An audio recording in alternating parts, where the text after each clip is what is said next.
All right, y'all. Peace and blessings. I pray that everyone is doing well this evening on May 26th at 7:58 p.m. I'm just going to be brief because I just want to talk about a few things because I come to this live with a heavy heart and a heavy mind. But my hope is that by the end of our time together, that we are in a better space mentally, spiritually, and maybe emotionally. So um, let me just get set up real quick, a little bit better. I need Bob always to be over us because it's through his guidance with the help of Allah that continues to give me energy and positive vibration. So we got to have Bob.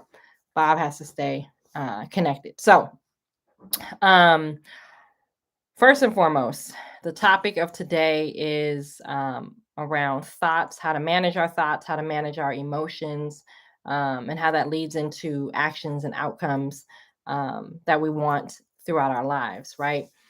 So I want to say this. First thing I want to say is that we as human beings um, have a body, mind, and soul that's wrapped up into this thing called the finite body. And this body that we have has mind, and mind helps control the physical functions of our arms, leg, eyes, ears, fingers, whatever, right? Those are all controlled by the mind, but also controlled by nervous system and muscles and synapses and all of those things, right? So I say all that to say that we are a very complex mechanism called the human body, human being, right? So um, that's step one.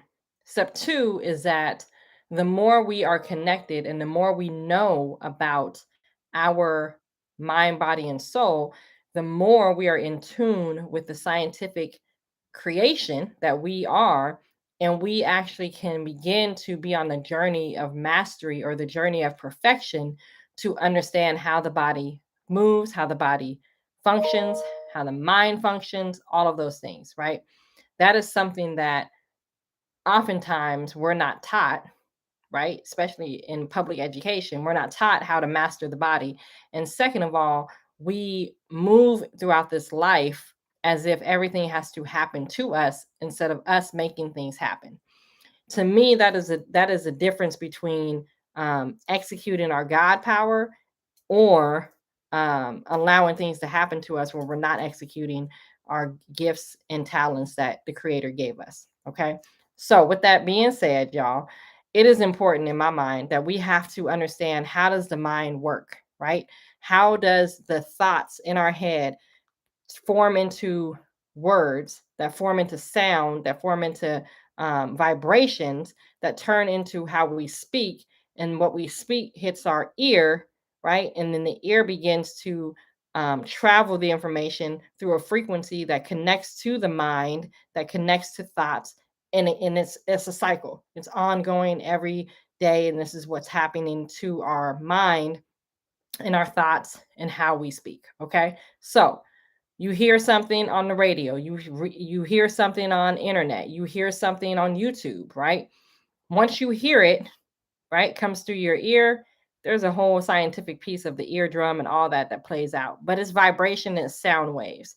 The sound goes in, it begins to compute in your mind, and those thoughts, vibrations, and that energy begins to make sense in your mind. And you can either do something with the information, it can sit dormant in the back of your mind, or you're not paying attention to what you heard.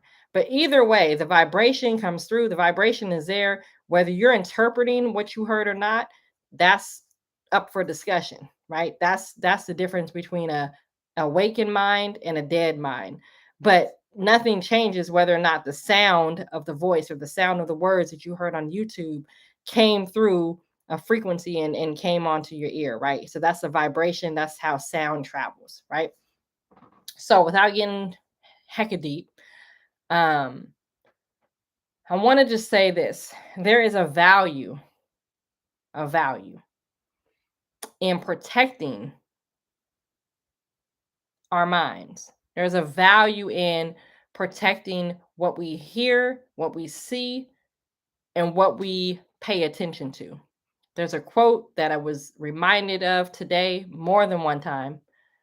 What you pay attention to grows. Let me say that again. What you pay attention to grows.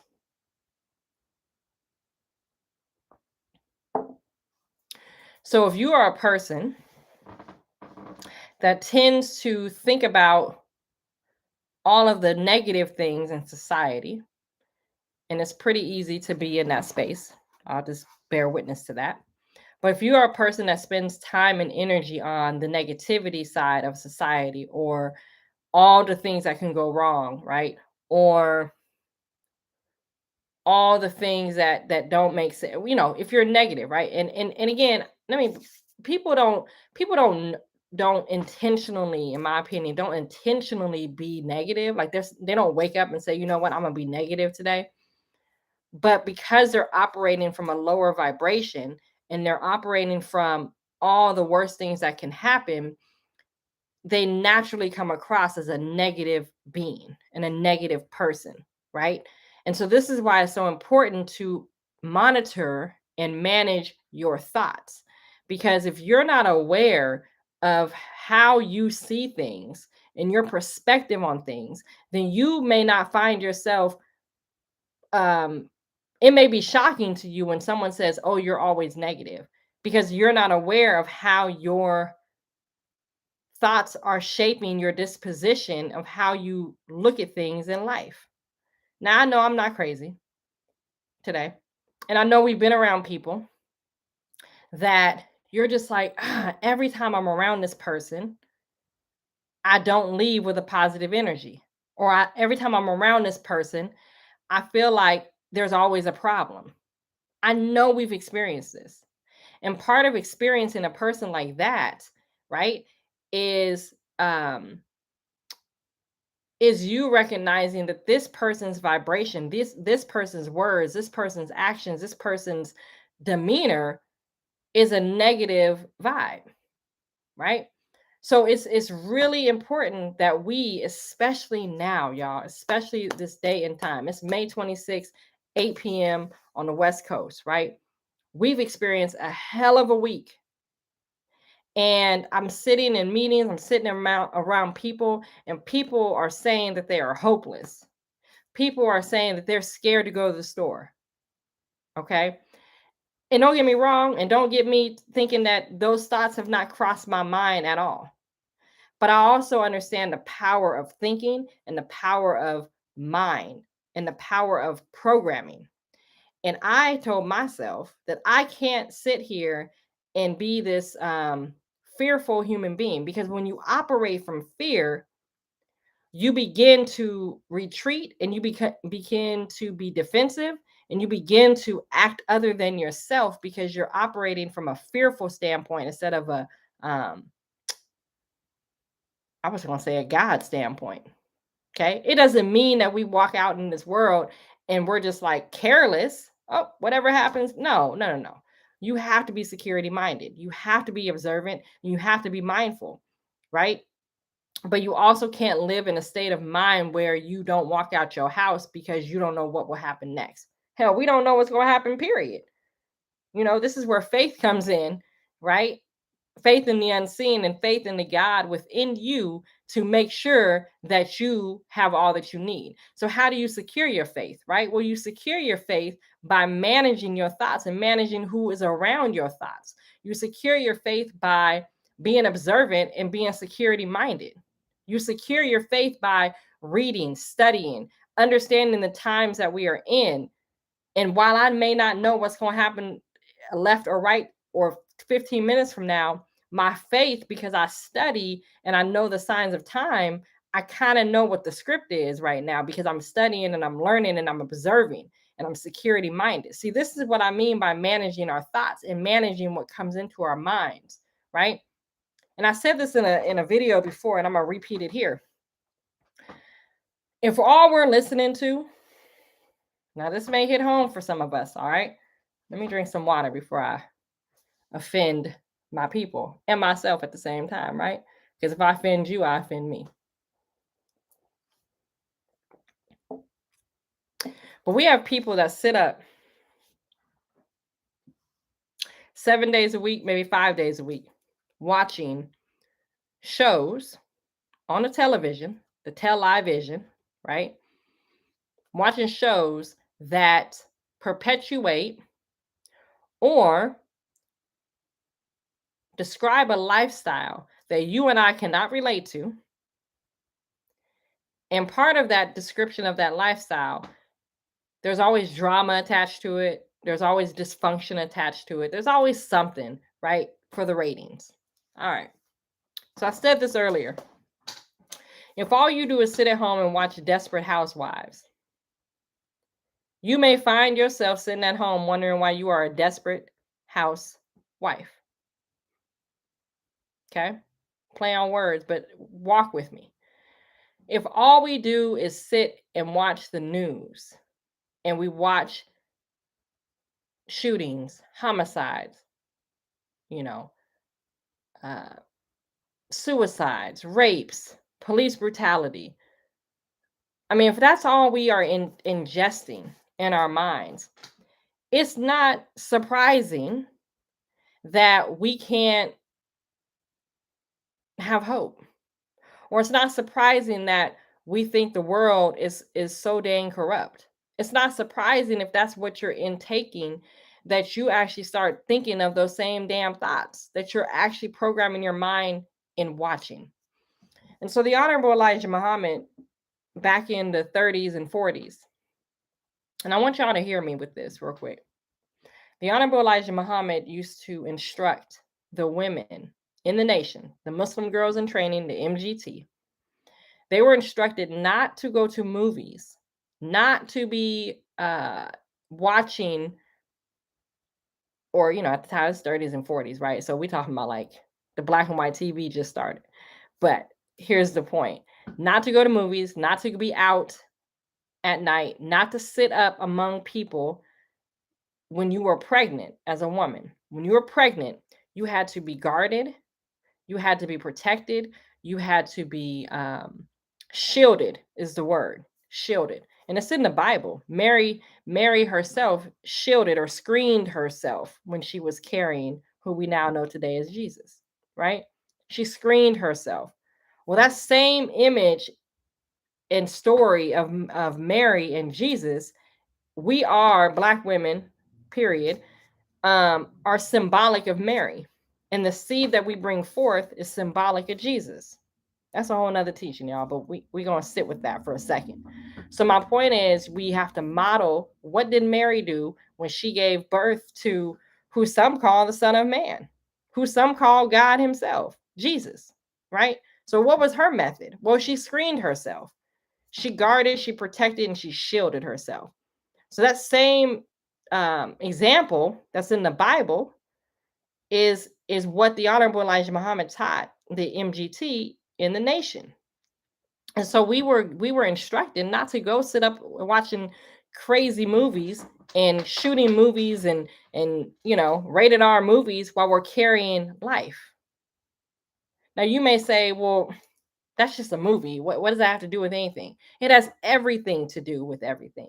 Because as you're watching an image, walk with me, you're watching the image of somebody getting killed in a movie.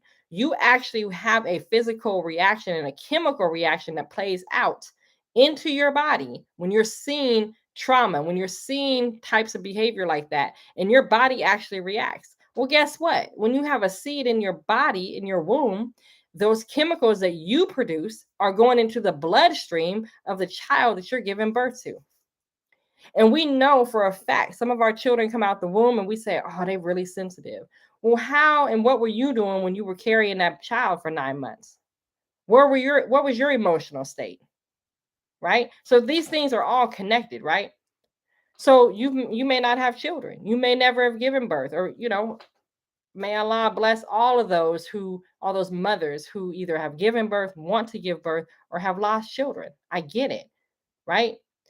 But also there's another way to give birth. There's another way to give birth, which is through the human mind and the mind of an idea. And so it's the same concept.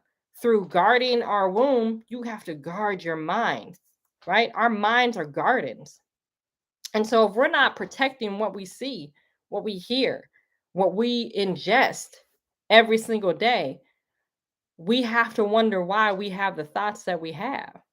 And it's not, this stuff is not hocus pocus. This is real. This is what is happening in our society every single day. This is why our children are acting the way that they are acting, because it's what they're hearing, listening to, and what they're seeing, right? It's literally deep-seated programming that plays out not right now, but 5 years from now. It plays out. If you listening to trap music all day, and you hear nothing but shoot 'em up, bang, bang. Now, of course, there's exceptions to the rule. But if that's all you're hearing and you ain't got no alternative to that lifestyle, 9 times out of 10, you're going to go into the same lifestyle that you've been listening to for 5-10 years of your life. Come on now. It don't take a rocket scientist to figure that out. So back to the point, because I did just go real far. But my point is this, y'all. We have to be vigilant. We have to be, the Honorable Elijah Muhammad and the Honorable Minister Louis Farrakhan talk about our general orders. And if you ever hear them explain our general orders in a practical way, this is a very similar way. To take charge of my post and all temple property in view. To walk my post in a perfect manner, keeping always on the alert. So before we even get to a temple, before we even get to the physical temple of the mosque and the holy grounds and the holy place of where we worship, let's start with the holy place that we worship, which is called the body, the human body. Okay? To walk my post in a perfect manner, keeping always on the alert. What am I on the alert of? I'm on the alert of this. I'm on the alert of what is going to come into my mind, or what wants to enter my mind that I need to block out and prevent. To take charge of this post and all temple property in view. Well, me taking charge of my life and my post is, what do I see, what do I hear, and what do I have come into my bubble, my radius, my atmosphere, right? My aura. I'm going to protect that. So when we begin to become soldiers of our own selves, soldiers of our temple, then I believe that we will start seeing different behaviors in our community and in our society, in our own lives. So I was listening yesterday to 19 Keys and Blue Pill. And I keep sharing this live out because them brothers went so deep in a way that, like, if you missed it, you missed it. But they were talking about how fear, let me back up. They were talking about how it was really around the mindset and how the synapses in the brains work. And when you operate from lower vibration, lower desires, I talked about this earlier. When you operate from lower desires, which is like the emotional side of things, right? Fear, hunger, sex, drug, like when you're operating from that lower desire, you're not necessarily rational in your thinking, right? Your behavior becomes impulsive because lower desires. You're not thinking, you're thinking down here. And when we're in that state, which society wants us to be, because then all we do is react, right? But when we're in that state, we're not making sound decisions. We're not making sound choices in our lives. And so the more we can be relaxed, the more we can operate from here and not here, the more we can think through our thoughts and be patient and be mindful of what we're doing, then the results or the outcomes of the actions that we do will be different, right? So in the talk, 19 Keys brought up this, and this was so deep, y'all. And I hope y'all either go watch it or I'm just going to give you the Cliff Note version of it. But he said, we spend more money on cognitive impairment than we do on cognitive repairment. Boy, let me tell you, that right there, let me say that again. We spend more money on cognitive impairment than we do on cognitive repairment. Now, we know we are a lost people, as in humanity. I'm not even putting race on it. We are a lost people. We don't know left from right. We got all types of stuff jumping off in this society. Okay? We are backwards, inside out, in a hot mess. Period. So we should know by now that we have to repair the human mind. Cognitive is thinking. So cognitive repairment is the thinking, repairing our minds on how we think. Anytime you have an 18-year-old who makes a decision to do what they did in Texas, that clearly is a sign of we need repairment. Anytime you have someone who takes a gun and shoots at 14-year-olds, that's a sign that we need cognitive repairment. Anytime that I'm waking up out of my sleep at 4:20 in the morning, and then 30 seconds later, I hear 3 gunshots down the street from my house, that's a sign that we need cognitive repairment. Anytime someone in power, a pastor, a priest, or whoever, is in power and wants to abuse children, that's a sign of the need for cognitive repairment. Okay? So the examples are there, right? But the reality is we spend more money on cognitive impairment. What's the cognitive impairment? Alcohol, weed, meth, cocaine, crack, sex, drugs, and rock and roll, right? We spend more money on that. We will take, I done heard all types of stories. I can't relate. I can relate on spending frivolous money. I can. But I can't relate taking $1,000 to the bar and buying bottles just for the moment, just for the high for the second. And then waking up and being hurt, like hurting, physically hurting, and then want to go do it all again the next weekend. Like, what are we doing? So that's the cognitive impairment. So we spend thousands and hundreds of dollars on impairing our thinking, impairing our mind, impairing our thoughts. And we barely spend $20 on repairing the mind. But we all can sit back and say, oh man, we need to do better. Or, bro, sis, you need to change your life. Oh, you need to think differently. We can say it. We can say it. But when you have the opportunity to repair your mind, we choose impairment over repair. That's ludicrous, to be honest. So then I'm going to take it a step further. So we spend money on cognitive impairment, right? We're not caring about our mind. We're not repairing our mind after we can recognize that our body and our minds need repairment, but we're not investing in it. And the cold part about it is, y'all, we are adults. So then we got the little babies looking up to us. And guess what they want to run and do it at the moment they get a chance? It could be middle school, it could be high school. It's certainly before 21. Guess what they want to run and do? They want to go run and impair their mind. They can't wait to have the first sip. They can't wait to have the smoke the first blunt. They can't wait to smoke the joint. They can't wait to eat some edible, whatever, fill in the blank, right? Because we're literally modeling to them that there is more value in impairment than repairment. I hope y'all hearing me. Whew. It's crazy, y'all. It's crazy. It's crazy. And this is why, hold on, y'all. This is why it's so important for us to guard our minds and pay attention to our minds. You know, I don't care what your belief system is.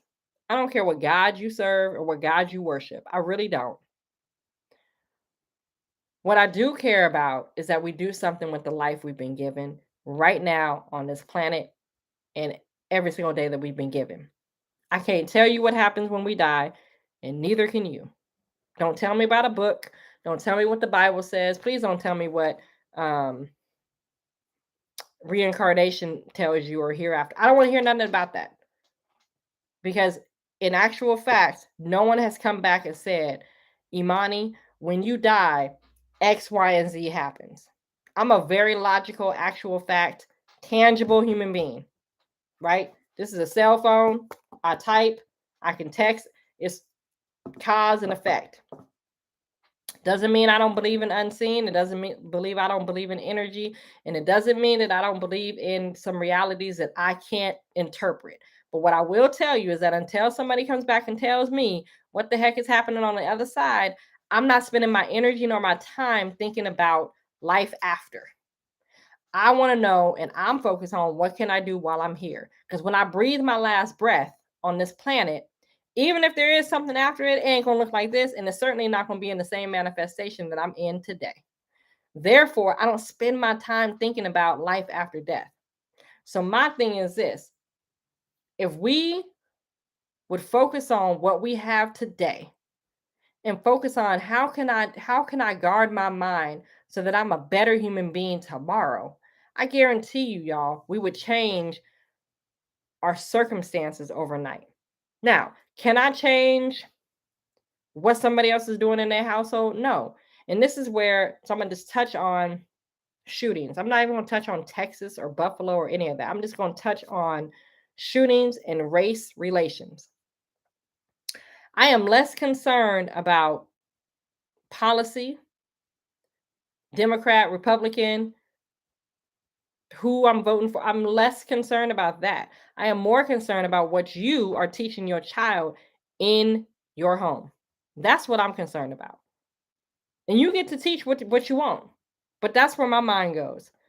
I am more concerned about how you, as a Black, brown, indigenous, white person, wherever you land in this race relation situation, I am more concerned about what you're teaching about your race and other people, because that is what's showing up in this society.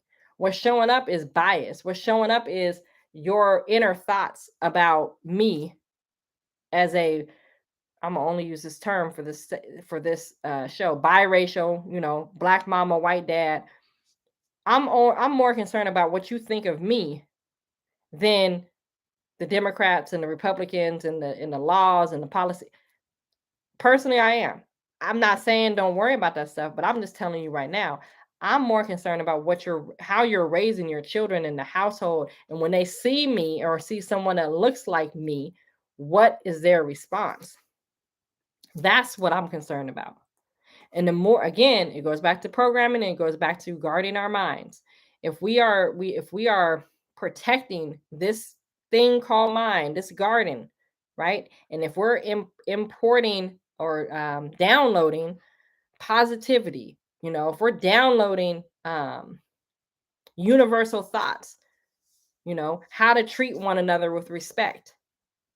If we're downloading that type of information and not some dysfunctional behavior that's being portrayed on media because it sells, because it's drama. So if we're mindful of that, then I guarantee you we'll be able to shift the circumstances in our lives, but the circumstances in our society and our cities that we're operating in. So what am I talking about? My whole point, y'all, is that you have to guard your mind. Okay? No one else is going to protect your mind more than you're going to protect it for yourself. Okay. My people years ago, Opio, Mike Crenshaw, Darlene, Rhodesi, I'm probably Tony Hill, maybe some other folks. And I apologize if I missed some key folks. But Opio came out with a movie called Turn Off Channel Zero. If you haven't heard Turn Off Channel Zero, haven't watched it, you need to go find it and look at it. And the whole purpose was to turn off the programming, right? And insert a new wave of thinking and a new way of life. So I encourage us all, turn off the BS. If you need the news, read it. Go to CNN.com or wherever you want to get your news from, read it. Stop watching this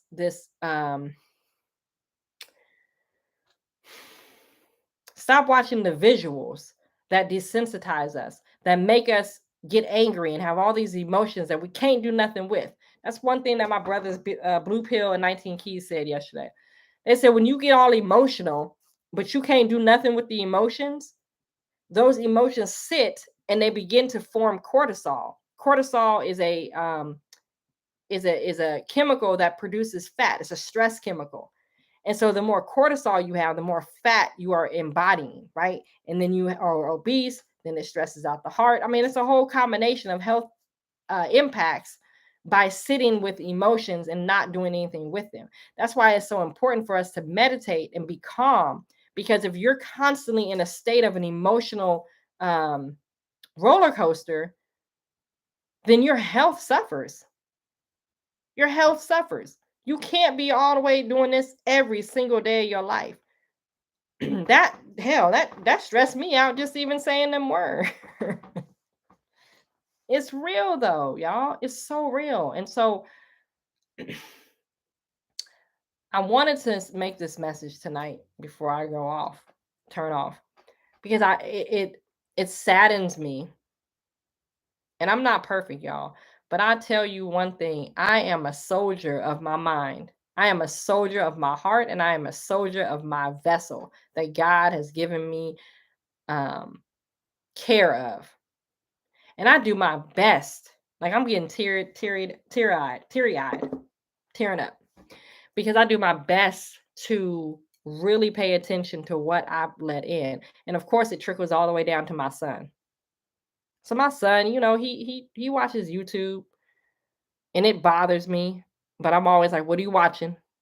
Okay, is it sports related? And I know YouTube, you could click on one video and it turns into something totally different. I know.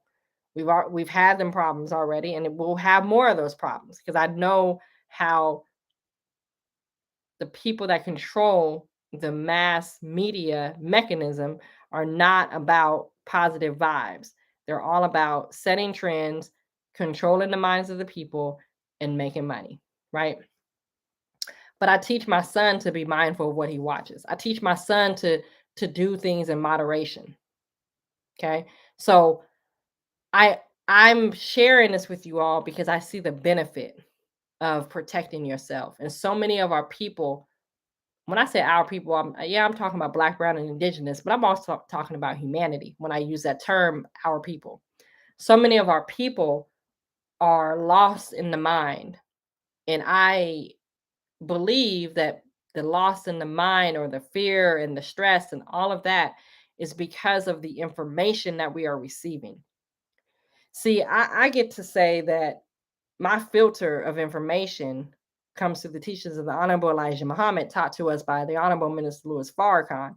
Therefore, I'm already starting with an actual fact baseline, right? And when I need guidance, when I need explanation or clarity, I go to a book or I go to a DVD and a lecture. So I have a foundation. I wrote this in my book. I have a base knowledge that I filter everything through. So even if I do watch the news, and even if I do get lost in some negativity on TV, I'm filtering it through the lens of the teachings of the Honorable Elijah Muhammad, taught by Minister Farrakhan. That's my base knowledge. So many of our people don't have a base knowledge. So what that means is that they blow in the wind, right? One day they're this, next day they're this. And that can be stressful in and of itself, because you're searching for a root. You're searching for a pillar to be rooted in the ground so that you don't waver.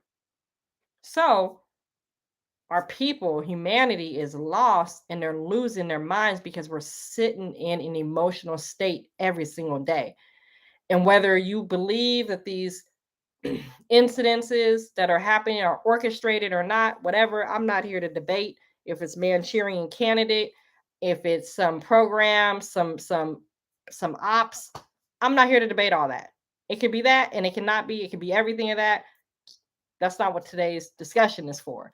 My point is, regardless of what it is, If you are living in a state of emotion and you're doing this all day long, your health is impacted, your mind is impacted, and more importantly, your decision making is going to be flawed because you're operating from an emotional state. So I encourage us all, as I wrap up, I encourage us all to find first thing, find something and some things, plural, that give you joy and give you gratitude. So stay in that space. 2, meditate.